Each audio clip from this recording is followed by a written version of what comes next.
I run Kiki Kamanu Incorporated, which is an amazing fashion label. We make men and women look more beautiful, and we've been around for a couple of years. We are a fashion label, and the way I like to describe my line is there's something for everyone. Whether you're the most outlandish person or really conservative, there's something for you.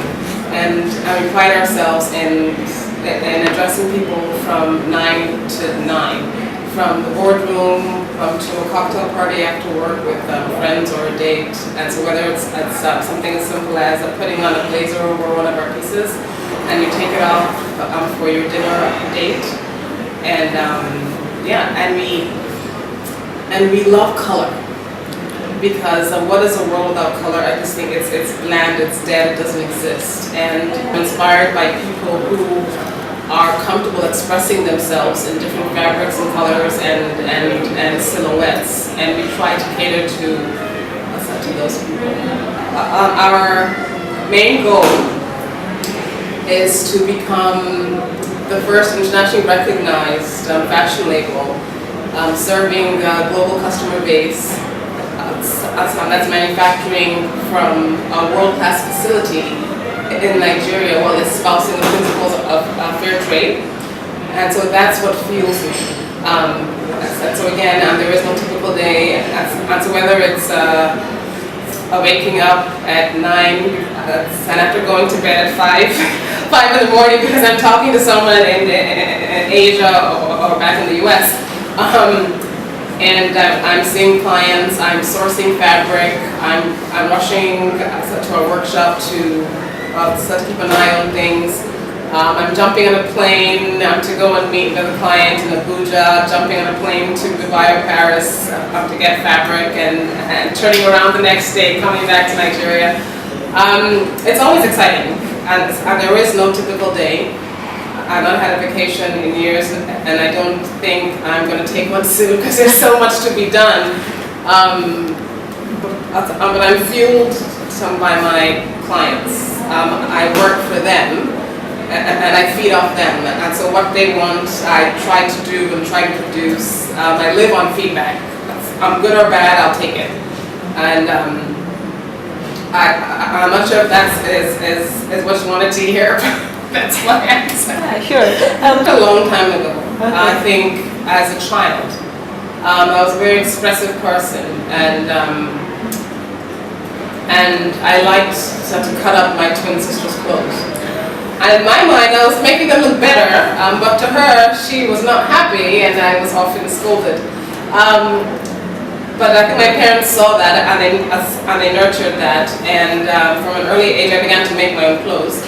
And especially when I moved to the States and to Paris as a student, it was hard to find clothes that fit me because I had very long arms, and I was on a student's budget, and so I had to make my own clothes.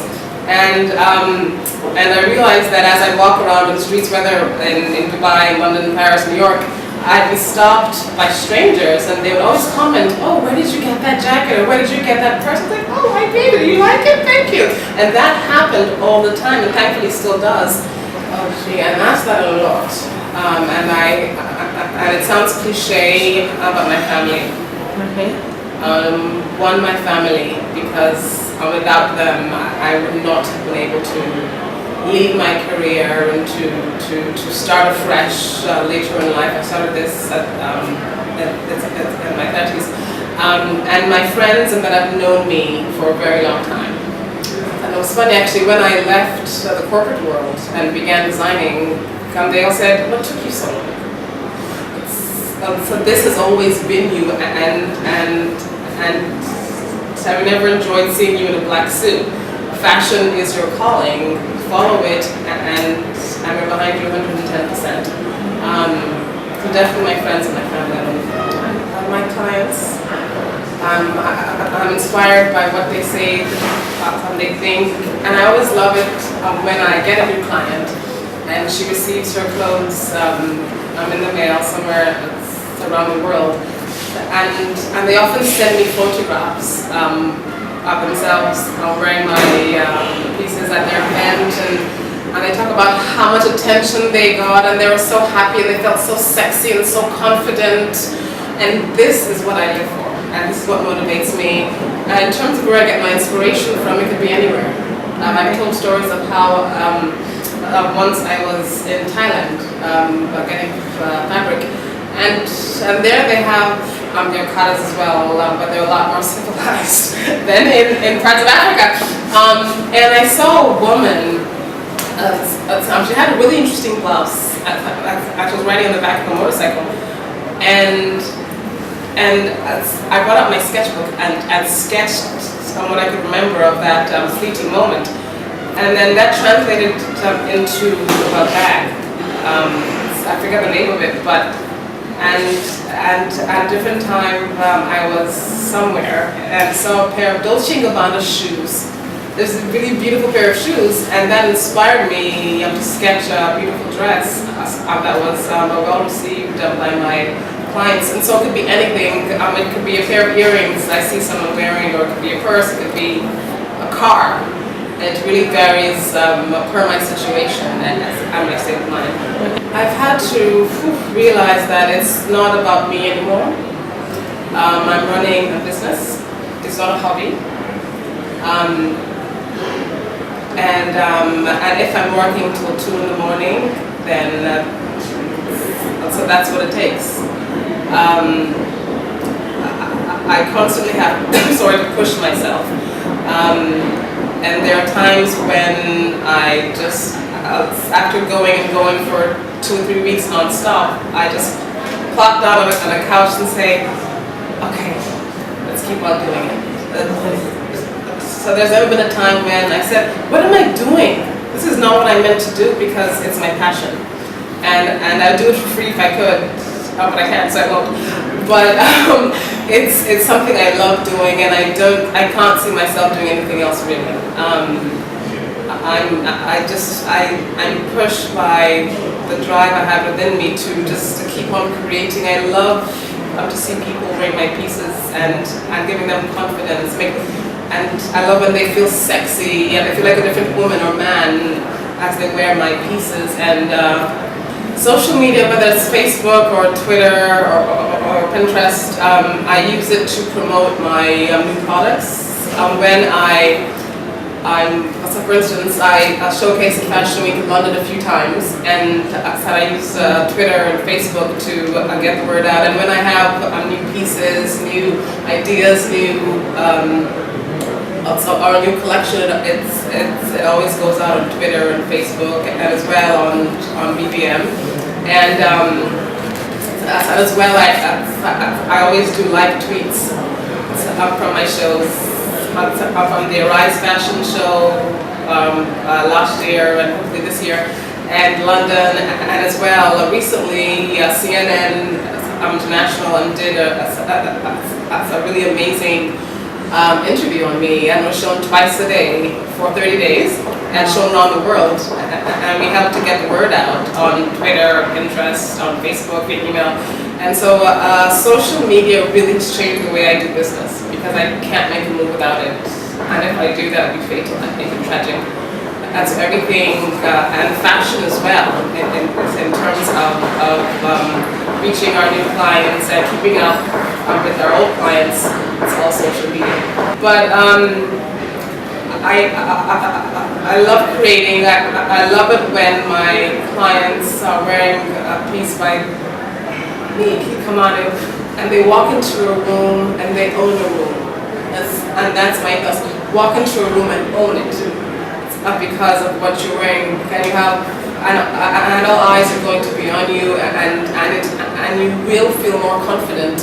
And even if when you got dressed that morning, so you didn't feel that confident, but as you walk into that room, it's transformative actually, and I love it.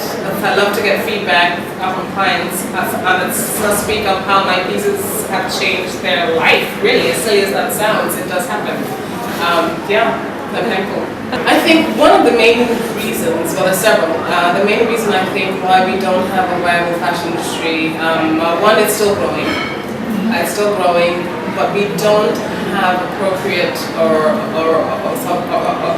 sufficient distribution outlets. And take for instance someone who is starting up a new fashion house, and he or she they have an amazing product, but they don't have anywhere to stock or to display because we don't have enough boutiques that cater to new talent. It's just amazing, and it brings the world of fashion to Lagos for 7 days, and you can't beat that. It really hasn't been done before, especially in Nigeria.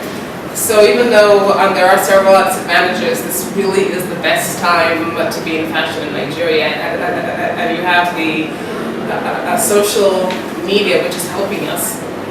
But I think the main reason is appropriate distribution channels. But that being said, more and more people are realizing that and are opening up some e-tailers like Grey Velvet and Ananse, for instance, and I've been able to partner with them, and as well as some brands in Eastern Europe and New York as well to help to stock my pieces. And yeah, but more and more I think we need to have more people that stock. I always knew it wasn't going to be easy. Okay. And it hasn't been. But I don't for a day regret any of it. Let me see, what do I wish I knew now? I know now that I knew. Oh my gosh. I can't really answer that one because it's always been a learning process, and I've seen it. I embraced it as a learning process, and it's something new every day, every week. I don't know everything, and I may not always know everything, but it's important for me to always exchange ideas. That's why I established a mentorship program, and I have people come to learn from me, and in turn I learn from them as I teach them. It's a back and forth all the time, but I think I learn every day. I learn every day from the creatives in Nigeria, those in Europe, and especially Asia. But there's a lot to learn, and a day at a time. The next 5 years, I definitely am going to have a stronger presence in Europe, and as we speak, actually, I'm already sowing those seeds, thankfully, in Western Europe and soon Eastern Europe. In 5 years, I know I'll have a much stronger presence in Asia, especially Japan. Tokyo is such an amazing untapped market. There are 5 million people at least in Tokyo. You know, they're all hungry. So definitely in 5 years, Tokyo, and certainly a lot more in Africa. Right now, we're just in Ghana, Nigeria, and Johannesburg, and so we're going to expand to the rest of Africa. In one word, I would say it's been amazing. Amazing, blessed. Let's do it. Blessed, amazing, fortunate.